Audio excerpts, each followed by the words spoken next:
전보다 중요성이 커졌다. 2024년까지는 미국이 다 그냥 하드캐리 했잖아요. 네. 예외주의라고 미국 아니면 안 돼라는 개념이 2024년에 있었잖아요. 네.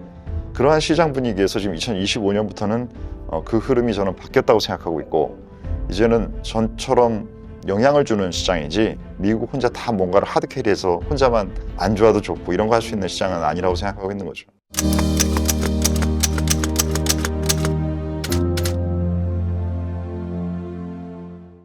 (5월 27일) 화요일, 논리적인 설명으로 충분하지 않다는 그 점은 유동성이나 센티가 더 강한 상황이 아닐까 생각해 본다. 최근 베센트의 정책 방향에도 미국 금융기관이 채권을 더 살 수 있는 제도적 보완을 언급하고 있는데, 유동성 팩터의 개선을 포트폴리오가 좀 덜 반영하고 있는 건 아닐까 싶었다. 최근에 가속하고 있는 유동성 증가 현상이 자산 가격에 영향을 주고 있는 점이 확인된다. 이 상황에서 베센트가 금융권의 SLR을 5%에서 제도적 하단인 3% 방향으로 완화하는 정책을 시행하면 채권 시장을 통해서 추가적인 유동성 공급도 가능한 상황이다. 유동성이 강해지는 구간에서는 특별한 이유 없이 혹은 설명 안 되는 강세의 빈도가 증가한다. 어제 코스피의 모양도 그러한 모습처럼 보인다. 뭔가 냄새가 진하다. 유동성 요소와 엔비디아 실적 발표가 시장에 긍정적인 영향으로 작동하는 상황에 대한 대응 포지션을 설정한다. 5월 28일 수요일, 조용하거나 위축되어 있던 시장 참여자의 분위기가 다시 호들갑의 분위기로 전환되는 것이 느껴진다. 강세의 이유들을 나열하는 개수가 증가했다. 하지만 오투는 지금 강세의 이유는 어제 설명드렸듯이 유동성의 개선이라는 영역으로 판단하고 있다. 펀더의 개선보다는 유동성의 개선이라는 것이다. 차트를 보자. 미국 시장의 움직임이 미국 금리의 상승과 유사하게 움직이다가 최근에는 하락과 상관관계를 키우는 모습이다. 이제 금리 하락이 주식시장의 호재라는 것이다. 2024년에는 미국 금융시장 움직임이 글로벌 금융시장을 하드캐리했지만 지금은 그렇지 않다. 일본 금리를 보면 최근의 일본 금리 상승에 따른 글로벌 유동성 변화와 그에 따른 미국 채권 시장 우려 증가가 감소하는 모양으로 바뀐 것을 볼 수 있다. 미국 국내 차원에서나 글로벌 차원에서 동시에 유동성 팩터의 개선이 발생했다. 결론은 시장의 플러스 요인으로 같다고 하더라도 이유를 정확하게 파악하고 있느냐 아니냐는 지속적인 대응의 차이를 만든다. 아직 역발상의 근거는 없기에 지금의 흐름에 편승하지만 흥분에 동참하지는 않는다. 안녕하십니까. 오종태의 투자병법입니다. 어제 미국 시장이 2% 이상의 상승을 하고 특히 러셀 지수 같은 경우에도 상당히 큰 폭으로 회복을 하면서 이제 좋아지는 거 아닌가?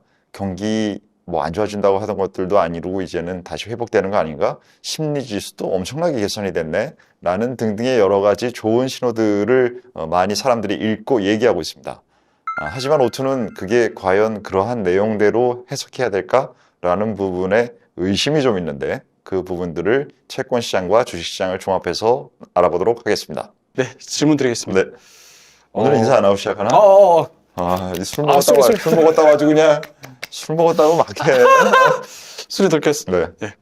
태풍 단결 사랑합니다. 감사합니다. 첫 질문 드리겠습니다. 네. 최근 베센트의 정책 방향에도 미국 금융기관이 채권을 더 살 수 있도록 제도적 보완을 언급하고 있는데 네. 유동성 팩터 개선을 좀 덜 반영하고 포트폴리오에 네. 있는 것이 아닐까라는 게 싶었다라는 말씀. 네. 이게 어떤 제도적 보완을 언급하고 있었는지, 네. 그러니까 어떤 포인트를 좀 집중적으로 보셨고 어떤 판단 범위가 생기셨는지가 궁금합니다. 그러니까 최근에 그 글로벌 전체에서는 미국 국채의 수요에 대한 이슈가 좀 커지고 있었던 상황입니다. 수요가 충분히 있나?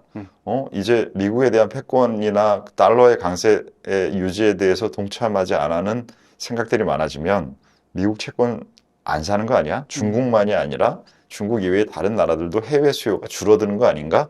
라는 우려가 있었어요. 그 상황이 만약에 지속이 된다면. 근데 지속될 만한 근거들이 있는 게 달러의 인덱스가 보여주는 모양이 계속 100 이하에서 머물고 있어서, 그래서 그 부분에 대한 생각이 객관적인 데이터도 있기 때문에 사람들은 우려를 키우고 있었습니다. 그러면 누군가 해외에서 사주는 사람이 적다라고 하면 미국이 할 수 있는 방법은 국내에서 사는 걸 늘려야겠죠. 음. 그래서 미국의 국내 채권 수요를 늘릴 수 있는 부분들을 할 수 있는 뭔가 방법이나 아니면 분위기를 조성하거나 하는 부분이 필요했던 상황인데 SLR이라는 것은 금융기관들이 위험과 관련돼서 투자할 수 있는 제약을 가지고 있는 제도예요. 그 부분이 높게 해놓으면 금융기관들이 투자를 하기가 불편해집니다. 그리고 그 비율이 낮아지면 더 채권을 살 수가 있어져요. 그 부분이 지금 현재 5%인데 네. 그 제도를 3%까지 낮출 수 있어요. 네. 그래서 그 부분을 조절할 수 있는 그러한 방향성과 뉘앙스를 베센트가 줬기 때문에 그 부분에서 그럼 국내 수요를 늘린다라는 거구나 네네. 라는 부분에 사람들이 그러면 이거는 그렇게 걱정을 하고 있다는 부분이 좀 주네 라는 분위기가 생기는 거죠. 그럼 어떻게 보면 유동성이 생겼다고 볼 수 있는 건가요? 그렇죠. 뭔가 미국 채권 시장에 더 살 수 있는 부분에 제도를 바꿔주면 채권 수요가 늘어나니까 유동성이 객관적으로 늘어난 것이고 그 부분을 확인하고 전체 유동성이 괜찮구나라고 하면 좀 조심하던 사람들이 네. 좀 움직여 볼까 할 거잖아요. 그럼 그 네. 사람들의 움직임을 통해서도 네. 유동성이 또 움직이기 시작하고 멈춰 있던 움직임이 그 반응이 또 관찰이 되는 그렇죠. 거예요. 네. 이해했습니다. 그러면 또 이제 오피셜 클럽에서 네. 오투일지에서 이제 냄새가 진하다라고 네. 이제 표현을 해주셨는데 네. 그 냄새가 어떤 냄새였고 어떤 네. 전략 방향성을 잡으셨는지 궁금합니다. 지난 우리 월요일 날 우리 라이브로 강의하잖아요. 네. 그래서 강의에서 제가 어떤 설명을 드리면서 냄새의 심리학이라는 책을 나오는 내용을 언급해서 이제 감정과 감정의 영향, 그다음에 객관성과 주관성이라는 부분에 대해서 설명을 좀 드렸는데 그때 이제 좀 중요하게 생각한 게 후각의 감각이에요. 그래서 인간은 다 감정적인 것을 분리할 수가 없습니다. 네. 근데 왜 투자할 때 감정적이면 안 된다고 하냐면 그 표현이 처음 만든 사람이 누군지 제가 알 수가 없지만 네.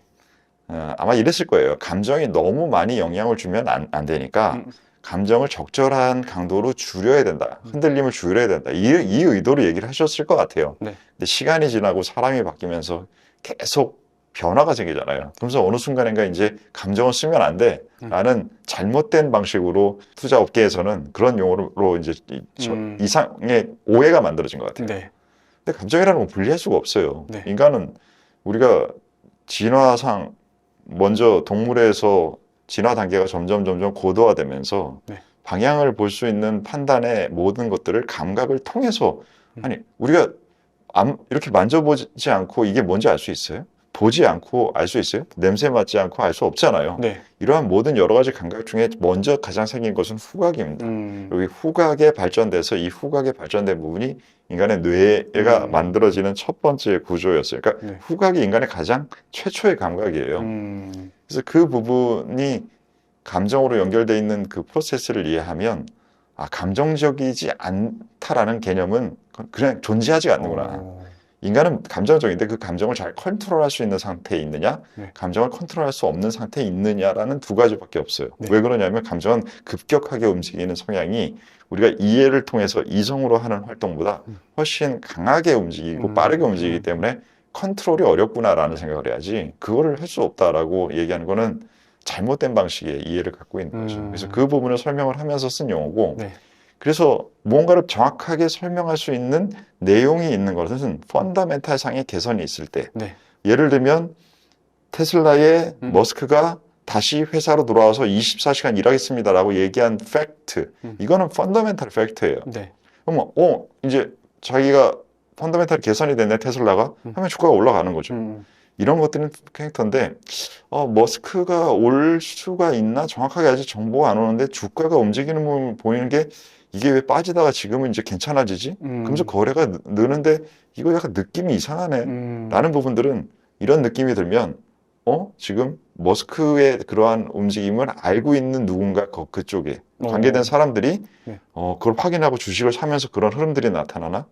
이런 것들에 대해서 짐작을 할 수 있는 거잖아요. 네. 그래서 이러한 것들을 다 직관으로 활용해서 움직임을 보면서 이 움직임이 갖고 있는 얘기하는 바가 뭔가. 그러니까 가격은 무언가를 항상 얘기를 해요. 네. 그 가격이 뭔가를 얘기하는데 그 무언가를 얘기하는지 명확하게 알 수는 없어요. 네. 내용을. 그 부분을 반영해서 오래된 투자 경험으로 이게 지금 현재 더 안 좋아질 확률이 높아지는 움직임인가, 네. 좋아지는 움직임인가라는 게 가격을 계속 보고 있으면 느껴집니다. 네, 그걸 반영하는 거죠. 감각적으로 이제 분석을 하는 거네요. 그렇죠. 네. 종합적, 감각적. 네. 그럼 결론적으로 이 좋은 쪽의 어떤 방향성과 냄새를 네. 바탕으로 했을 때 어떤 전략 방향성을 또 잡으셨나요? 비중을 늘렸죠, 뭐. 네, 어떤 비중을 어떻게? 한국, 미국 둘 다 올렸죠. 어. 중국은 지금 최근에 약간 신호가 네. 어떤 신호가 나타나는지 좀 헷갈립니다. 그래서 중국에 대한 비중은 지금 우리가 세 가지 시장으로 벤치마크를 만들고 있는 중에서 언더웨이트를 시켜 놓은 상태에서 그냥 유지를 네. 하고 있고, 네. 미국은 극단적으로 낮춰놨다가 지금 최근에 우리는 구글하고 코인베이스를 비중을 올려놨고, 네. 한국의 비중을 지금 거의 한국의 비중이 벤치마크상 40%인데 지금 한 60% 중반대가 있을걸요? 와. 그러면 거의 1.5배 정도로 네. 한국 시장을 많이 갖고 있는 거잖아요. 그 부분이 지금 한국에 대해서는 우리가 잘 알기도 하는 시장이고, 두 번째는 이제 곧 선거가 이제 진행이 되는데 정치적 부분에 안정감이 생기면 지금 현재 한국 시장은 밸류에이션이 싸기 때문에 그 싼 밸류에이션이 강점으로 작용할 확률도 있어서 지금 가장 포지션을 국내에 많이 두고 있는 거죠. 결론적으로는 그런 유동성의 어떤 긍정적인 방향이 이제 국내 쪽에도 영향을 주고 있다고 그렇죠. 볼 수 있는 네. 거예요. 근데 그렇긴 한데 지금 사실 외국인들이 국내 시장을 아직 거의 안 샀어요. 국내를. 그래서 그 유동성의 전반적인 시장의 흐름의 개선이 실제 돈에 움직이는 유동성으로 들어온 것보다는 다른 시장이 괜찮네? 그럼 우리도 좀 괜찮게 해볼 수 있겠다라는 심리적인 안정감을 증가하는 센티멘트 차원에서 더 한국 시장에는 현재까지는 영향을 주고 있는 것 같고, 네. 지금은 대부분 개인 투자자분들의 국내 자금의 움직임, 너무 현명해지셨어요. 저 지난번에 그 미국 시장에서 매매하고 있는 것도 이번 최근 한두 달을 보면 지난번에 말씀드릴 때 정말 많이 개인 투자자들이 고도화됐다라는 걸 지금 느끼고 있는데, 국내 시장에서 플레이하는 것도 보고 있으면 지금 지난 한 달 동안 뭐 개인들만 대부분 수익을 내고 있을걸요? 네. 이해했습니다. 네, 그럼 다음 질문 드리겠습니다. 네. 5월 28일 오피셜 클럽에서 이제 말씀해 주셨던 조용하거나 쫄아있던 시장의 참여자 분위기가 다시 호들갑 분위기로 전환되는 것이 느껴진다. 어떻게 보면 이제 그 비중을 늘린 것에 대한 어떤 예측이라고 하면 안 되고 판단 가능성의 범위 안에 들어왔다라고 저는 느껴지는데, 예, 확실히 시장이 또 좋은 분위기로 굉장히 많이 흘러갔었습니다. 다 상승하고 다 올라가고 초록색 반짝반짝거리고 막 어제 이제 그런 지표들을 많이 확인했었는데, 어제 숫자상으로도 지표가 많이 발표되고 이슈가 또 트럼프 쪽에서 많이 발생했던 것으로 알고 있습니다. 어떤 움직임을 좀 주의 깊게 보셨는지 궁금합니다.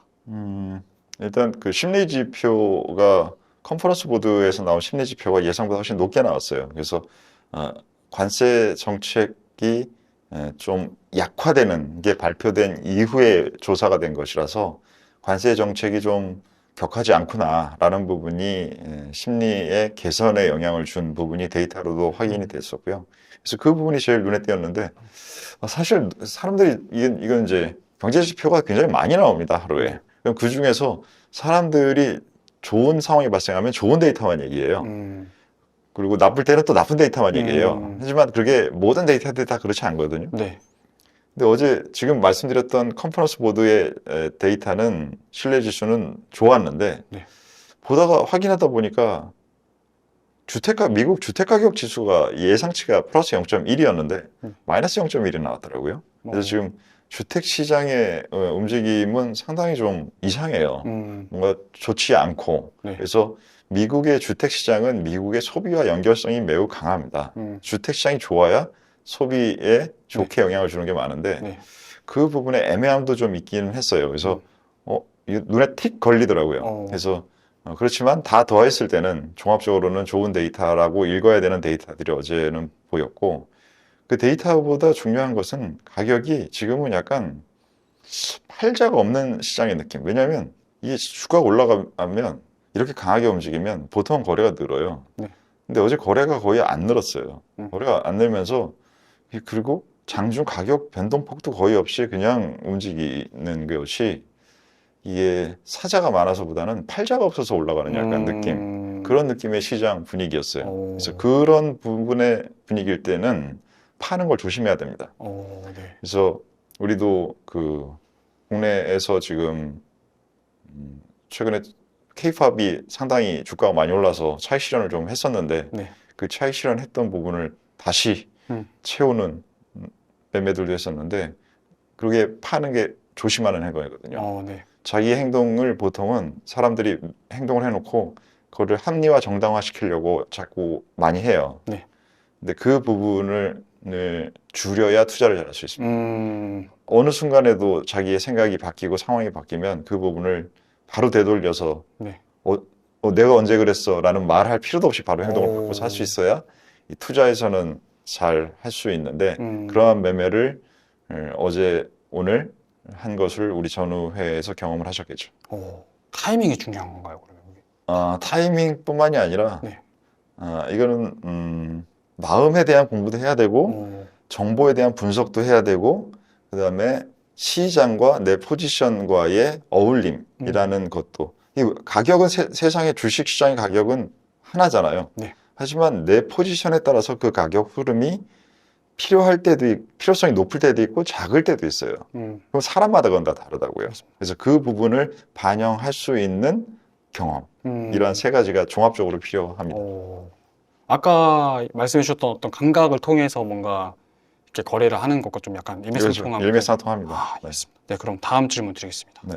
이제 일본 채권 시장에 대한 이슈에 대해서 말씀해 주셨는데 네. 일본 채권 시장의 이슈가 장기 채권을 발행량을 줄이겠다고 하면서 채권 시장의 유동성이 이곳저곳 매수세로 이어졌다는 분석이 있습니다. 네. 엔화가 상승했고 주식과 동반 강세가 이제 진행되면서 전체적인 심리가 되살아나는 중이라고 합니다. 이런 걸 생각했을 때 지금 글로벌적으로 봤을 때도 독일 증시 신고가 갱신, 유럽 증시도 신고가 갱신, 뭐 이렇게 지금 주식 시장이 정말 이렇게 뭔가 진짜 흥분 상태라고 볼 수 있을 정도로 많이 상승세에 있는데 이런 부분도 이제 앞으로 있을 6월의 어떤 관세 인플레 이런 것들을 좀 대비하는 걸까요? 아니면 왜 이렇게 증시가 다들 살아나고 올라가고 이런 현상들이 발생하는지 궁금합니다.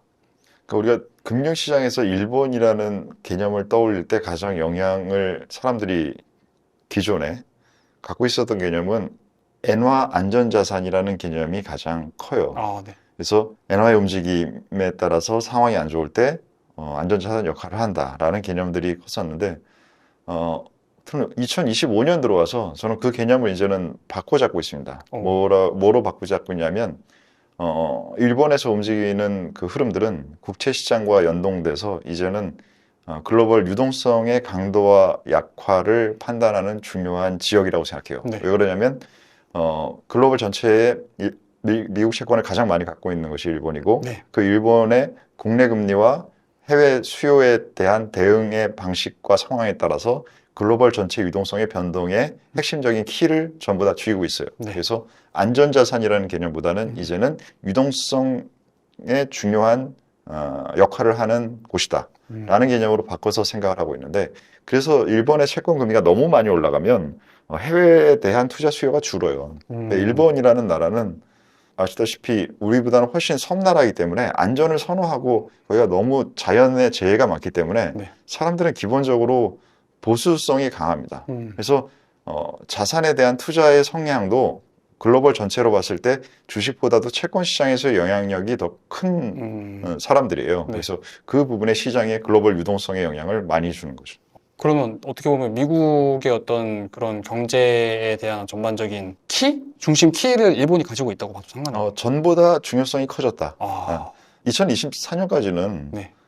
모든 게 다 미국이 다 그냥 하드캐리 했잖아요. 네네, 미국이 따라가면 미국이 좋으면 나머지 중에서 영향을 옛날에 받았는데 안 받네? 그럼 그렇게 되니까 미국 예외주의라고 미국 아니면 안 돼라는 개념이 2024년에 있었잖아요. 네네네. 그 전까지는 미국이 움직이는 대로 시장은 비슷하게 움직였어요. 네.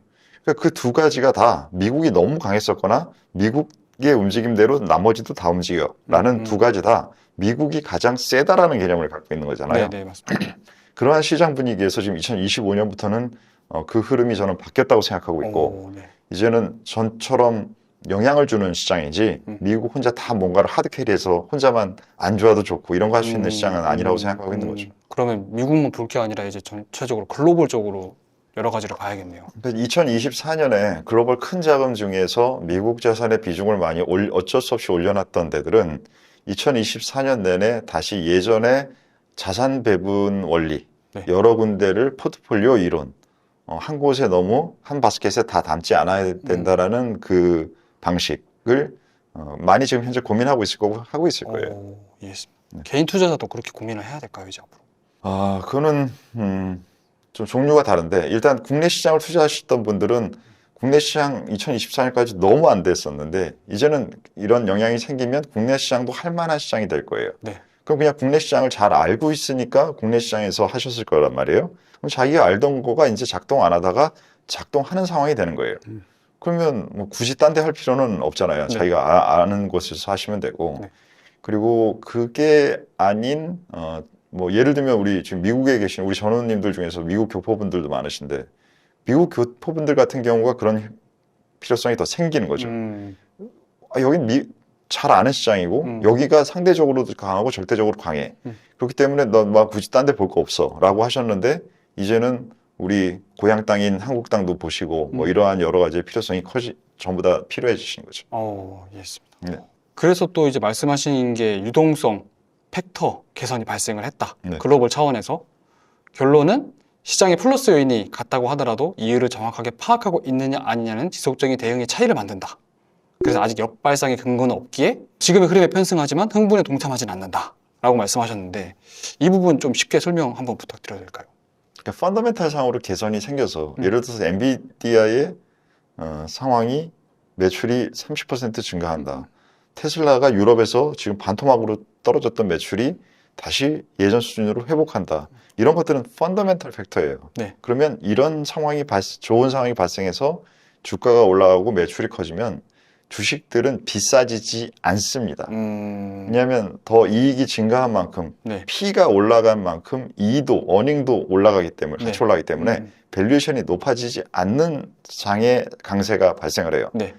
근데 지금 유동성으로만 들어오게 되면 기업들은 큰 변화가 없는 상태인데 주가가 올라가는 상황이 네. 유동성의 힘으로 발생하게 되면 가격은 올라가는데 회사들의 어닝 상황이나 매출 상황에 큰 변동이 없게 되면 네. 시장은 비싸져요. 네.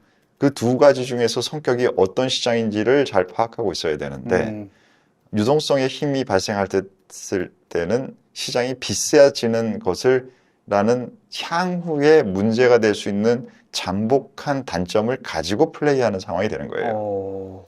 이 둘 중에서 어느 시장의 성격이냐를 잘 구분을 해야 되는데 네. 오토는 지금 현재는 유동성적인 시장이기 때문에 주가가 올라가면 밸류에이션은 비싸진다. 네. 그래서 글로벌 전체로 봤을 때는 지금은 싼 게 유리한 구간이다. 한국 시장은 싸다라는 부분을 생각하고 있는 거죠. 이해했습니다. 그래서 동참하지 않는다라고 말씀. 동참을 뭘 안 해요. 흐름에는 편승하지만 흥분은 동참하지 않는다. 편승은 한다라고 했잖아요. 그러니까 우리 비중을 올려놨잖아요. 맞습니다.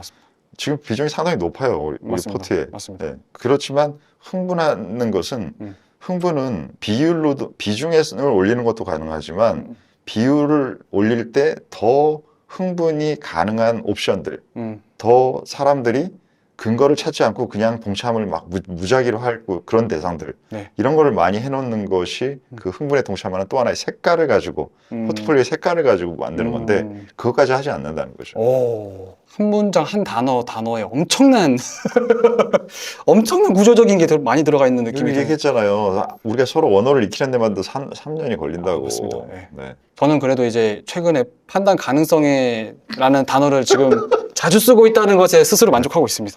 네, 잘하고 계세요. 혼나는 횟수가 점점 줄어들고 있습니다. 근데 조금 더 어려운 질문을 하려고 하면 또 혼날 거야. 이제 요만큼 돼서 이제 안 혼나다가 여기서 또 이러고 있으면 또 혼나는 거지. 네. 계단식으로 이제. 뭐 계속 쭉쭉 가려고요? 아닙니다. 보스로 탔어요? 아닙니다. 하이웨이? 아닙니다. 열심히 하겠습니다. 네. 그럼 다음 질문 드리겠습니다. 네. 지금 그래서 결론적으로는 지금 뭐 전반적인 지수라든지 지표라든지 이런 게 좀 긍정적인 방향으로 뭐 유동성도 생기고 있고 한데 결론적으로 이제 관세 전쟁이 지금 아직까지 지속되고 있는 시점이라고 저는 생각을 합니다. 네. 그래서 다 유예만 돼 있죠, 지금. 맞습니다. 네. 미중 무역 협정이 현 상황 어떻게 보고 계신지, 그리고 2025년 거의 핵폭탄은 7월의 관세 인플레이션이라고 이제 사람들이 많이 보고 있고, 3분기 이후의 영향을 전반적으로 미칠 것이라는 또 경제 지표가 망가진다든지 뭐 결론적으로 관세 관련해 뭐 최종적으로 발표가 된다면 그때 뭐 협상의 진전이 없어진다면 뭐 여러 가지 보고서들로 통해서 미국이 급격하게 지금 줄어들 것이고 중국은 점점 발전할 것 같다. 뭐 이런 얘기들이 굉장히 많은데 이런 부분들 어떻게 보고 계신지 궁금하고 7월 관세의 본격적인 영향을 어떻게 확인할 수 있으며 투자자로서 어떤 포인트에 집중하면 좋을지 궁금합니다. 어제 우리 유튜브 팀 같이 회식했잖아요. 네, 맞습니다. 해장으로 뭐 하셨어요? 아침에 감자탕 먹었어요. 감자탕. 네. 적당히 해장. 타코로 해장하는 건 어때요? 타코도 좋습니다. 타코로 해장을 해요? 저는 가끔씩 느끼한 걸로도 이렇게. 그래요? 네. 나는 안 하는데. 왜 타코라고 얘기했는지 혹시 알아요? 지금? 일본이랑 관련이 있나요? 일본이랑 지금 이 말에는 되게 많은 의미를 담아서 말들을 만드는데 뭐 우리가 기존에 만들었던 마가도 그런 말들이잖아요. 말을 네. 만든 거잖아요. 네. 그래서 타코라는 것은 트럼프 always TA잖아요. 네. always 네. chicken out 약어입니다. 어... 트럼프가 항상 으르렁거리다가 결국은 쪼그라 들어간다라는 얘기를 말로 만든 게 타코라는 말을 최근에 쓰시는데 네. 뭐 말만 떠들었지 지금 다 유예하고 있지 않아. 이게 쟤는 늘 그래. 라는 그러한 생각을 하고 있는 것 같은데 저는 그거의 절반은 동의하고 절반은 동의하지 않습니다. 절반은 너무나 강하게 했었기 때문에 그건 가능하지 않은 얘기를 하고 있기 때문에 줄어들 수밖에 없었던 상황이에요. 그게 절반은 동의하는 부분입니다. 근데 절반은 동의하지 않는 부분은 탈세계화는 잠깐 하고 있는 게 아니라 이것은 구조적인 트렌드예요. 그렇기 때문에 이 부분이 없어지지 않을 것이기 때문에 절반은 타코라는 말처럼 그렇게 쉽게 이 현상을 넘길 현상이라고 생각하지 않습니다. 그래서 이 두 부분의 저울에서 네. 어느 쪽의 저울이 더 시장이 많이 반영하고 있느냐, 적게 반영하느냐를 판단해서 거기에 포지셔닝을 취하는 게 계속 중요하다라는 부분이고 지금 현재는 트럼프에 대한 타코라는 말에서 보이는 것처럼 이거에 들린다는 얘기는 관세에 대한 중요성을 시장이 이제 지금 현재 크게 보고 있지 않다는 얘기예요. 그죠? 그러면 이렇게 우스갯소리 같은 말을 만들 리가 없죠. 네. 그래서 지금 현재 시장은 어제자를 기준으로 해서 관세에 대해서 긴장하지 않기 시작했습니다. 그래서 긴장하지 않기 시작했는데 이게 만약에 방향성이라고 한다면 네. 저는 긴장을 남들보다도 더 안 해야 돼요. 그냥 방향이 계속 그쪽으로 갈 테니까. 네, 맞습니다. 근데 이 부분이 방향성이 아니라고 생각하면 지금 이 시점부터는 이제 긴장감을 저는 더 늘려야 돼요. 하지만 이게 저울이기 때문에 네. 저울이 요 정도 움직일 때는 이게 그 방향성이 유지되는 상태가 되고 네. 저울이 이제 이렇게 돼야 방향성이 바뀐단 말이에요. 네. 그래서 그 정도의 강도의 어디인가를 보기 시작하는 거죠. 네, 그런 판단을 해야 돼요. 그래서 그게 지금 관세에 대해서는 이제 사람들이 신경 안 쓸 때 그게 바로 말씀드렸던 이제 또 호들갑을 떨기 시작한다라는 그 느낌이 관세에 대한 신경을 안 쓰는 느낌이 네. 들기 때문에 그 표현을 쓴 것이고 하지만 이게 아주 지금 많이 진행되는 상태는 아니니까 네. 그 흐름에는 타고 있지만 조심성은 이제부터 점점 키워간다. 우리가 지금 헤지 포지션을 대부분 다 없앴잖아요. 네, 관찰 정도의 비중으로 낮춰놨는데 지금부터 많이 주가가 상승을 하게 되면 그다음에 헤지 포지션들의 가격이 많이 떨어지게 되면 그때부터는 이제 다시 차근차근 접근할 수도 있는 가능성을 생각하고 있는 거죠. 하고 있지는 않은 거죠. 네네네, 이해했습니다. 네, 그럼 마지막 질문 드리겠습니다. 어떻게 보면 이제 오늘 촬영일이 5월 28일인데요. 네. 오늘 이제 하루가 지나고 나서 네. 미국 시장이 나스닥이 열리고 나면 네. 장이 끝나고 나서 기업 실적의 마지막 발표 꼭지점이라고 할 수 있는 엔비디아 네. 실적 발표가 남아 있습니다. 네. 본 콘텐츠가 발행되기 전에 실적 발표가 나올 예정인데요. 실적 발표가 반도체에 큰 영향을 줄 것이라는 분석도 있고 뭐 여러 가지 지표들과 그리고 어떤 M7의 어떤 나스닥의 숫자들과 뭐 주도주가 될 것이다. 그리고 중동 순방 AI 관련해서 그런 거 과학적인 방향성에도 큰 결정을 줄 것이고 앞으로 향후 관세에 7월 달에 부여되는 관세의 영향도 줄 것이다. 뭐 여러 가지 분석들이 있는데 복잡계의 판단 범위 안에서 이 엔비디아 실적 발표는 어떤 영향을 주게 될 것이며 그에 따라 저희 투자자들은 어떤 전략으로 대응을 하면 좋을지 궁금합니다. 결론적으로는 좋은 쪽의 가능성을 높게 보고 있습니다. 왜 그러냐면 말씀하셨던 그 지금 질문에 넣은 내용들이 다 대부분 동의가 됩니다. 그렇기 때문에 좋은 흐름들에 대한 내용이 많다라는 부분. 그다음 두 번째는 최근에 구글에서 발표한 우리가 구글에 대한 발표에서 제가 놀라움을 느꼈고 그 놀라움을 구글의 포지션을 증가시키는데도 사용해서 지금 구글을 지금 5% 편입을 해놨잖아요. 이것이 하드웨어의 수요를 증가시키는 방향성으로 영향을 줄 내용이 있기 때문에 그 내용이 있는 상황에서 엔비디아의 실적이 예상치 정도만 나와준다 하더라도 그건 시장이 아무 문제가 없구나라는 부분으로 느끼면서 더 그 방향성을 강화할 확률이 있기 때문에 우리는 하이닉스의 비중을 올린 거죠. 그래서 이 흐름에 대한 것에 타고 있는 거죠. 좋은 흐름이 지속될 확률을 높게 보는 흐름, 거기에 타고 있는 거죠. 이해했습니다. 점점 더 좋아지겠네요. 그럼 생각보다 관세의 영향은 없고. 지금까지는. 그러면 연말에도 계속 그러면 미장으로 가도 되지 않을까 싶기도 한데 이제. 미장으로 가도 되고 한국장에서 해도 되고 작년에는 미장에서 아니면 방법이 없었던 거고 지금은 뭐 하이닉스를 지금 오투가 산 것처럼 뭐 그렇게 할 수 있는 플레이들이 있는 거죠. 이해했습니다. 우리 항상 그렇지만 시장이 좋을 때 그래도 투자하는 사람들은 좋죠. 최근 흐름들이 국내든 해외든 전반적으로 개선되는 흐름들이 나타나서 여러분들 좀 주머니도 좀 두둑해지시고 우리 전후회 같은 경우에는 처음으로 이제 10%가 넘는 수익률을 달성을 해서 이제 자릿수가 바뀌었는데 좋은 흐름들을 만끽하시길 바랍니다. 네, 오늘의 전략회의는 여기서 마치겠습니다. 감사합니다. 복잡계적인 그런 시각에서 봤을 때 완벽하게 준비를 해서 들어가는 것과 준비를 어느 정도 갖춘 상태에서 뭐 한 50%, 60%만 갖춰놓고 시작하는 것과 어떤 게 조금 더 뭐랄까 좀 성공 가능성? 지금 시대에 살고 있을 때 이쪽이 좀 이게 무슨 얘기 하는지 아는데 그게 뭔 차이냐면 그것도 지금 단순계적인 거랑 복잡계적인 거랑 차이예요. 무슨 얘기냐면 단순계는 옛날의 상황이 비슷하게 혹은 똑같이 반복된다라고 생각해요. 그 때문에 비슷한 상황이 되면 비슷한 대응을 한다 이런 식으로 생각하는 거예요. 그러니까 많은 사례를 공부해놓고 익혀놓고 비슷한 게 나와? 그럼 비슷한 건 이거 쓰는 거지. 똑같네? 그럼 전처럼 하는 거지.